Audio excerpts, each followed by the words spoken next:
ನೀವು ಕೂಡ ಬಾಡಿಗೆ ಮನೆ ಹುಡುಕ್ತಾ ಇದ್ದೀರಾ? ಹಾಗಿದ್ರೆ ನೀವು ಕೂಡ ಎಲ್ಲರ ತರ ಬಾಡಿಗೆ ಮನೆ ಹುಡುಕಕ್ಕೆ ಹೋಗಬೇಡಿ.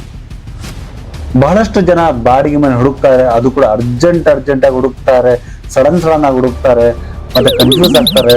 ಲಾಸ್ಟ್ ಅಲ್ಲಿ ಅಡ್ಜಸ್ಟ್ ಮಾಡ್ಕೊಂಡು ಸಿಕ್ಕಿದ ಮನೆಗೆ ಬಾಡಿಗೆ ಹೋಗ್ತಾರೆ. ಆದ್ರೆ ನೀವು ತುಂಬಾ ಹುಷಾರಾಗಿ ಬಾಡಿಗೆ ಮನೆ ಹುಡುಕಿ. ಫಸ್ಟ್ ನಿಮ್ಮ ತಿಂಗಳ ಬಜೆಟ್ ಎಷ್ಟು ಅಂತ ಕರೆಕ್ಟ್ ಆಗಿ ಯೋಚನೆ ಮಾಡಿ.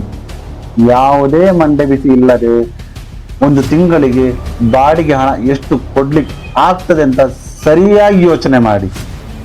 ಮನೆಯಿಂದ ಕೆಲಸಕ್ಕೆ ಎಷ್ಟು ದೂರ ಉಂಟು, ದಿನಾಲು ಅಷ್ಟು ದೂರ ಹೋಗ್ಲಿಕ್ಕೆ ಬರ್ಲಿಕ್ಕೆ ಆಗ್ತದಾ ಅಂತ ಸರಿಯಾಗಿ ಯೋಚನೆ ಮಾಡಿ.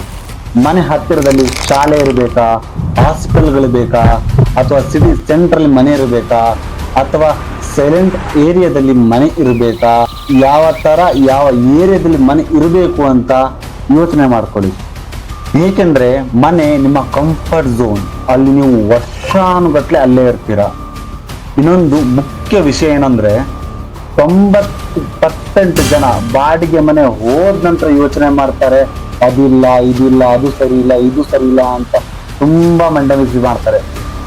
ಅದು ನಿಮಗೆ ಆಗುದು ಬೇಡ. ಅದು ಇದರಿಂದ ನೆಕ್ಸ್ಟ್ 40 ಎಪಿಸೋಡ್ಗಳಲ್ಲಿ ಬಾಡಿಗೆ ಮನೆನ ಯಾವ ರೀತಿ ಹುಡುಕ್ಬೇಕು, ಹೇಗೆ ಹುಡುಕ್ಬೇಕು ಅನ್ನೋದನ್ನ ನಾನು ನಿಮ್ಗೆ ತಿಳಿಸ್ಕೊಡ್ತಿದ್ದೀನಿ. ಯಾವುದೇ ಎಪಿಸೋಡ್ಗಳನ್ನ ಮಿಸ್ ಮಾಡದೆ ನೋಡಕ್ಕೆ ನಮ್ಮ ಯೂಟ್ಯೂಬ್ ಚಾನಲ್ನ ಸಬ್ಸ್ಕ್ರೈಬ್ ಮಾಡಿ.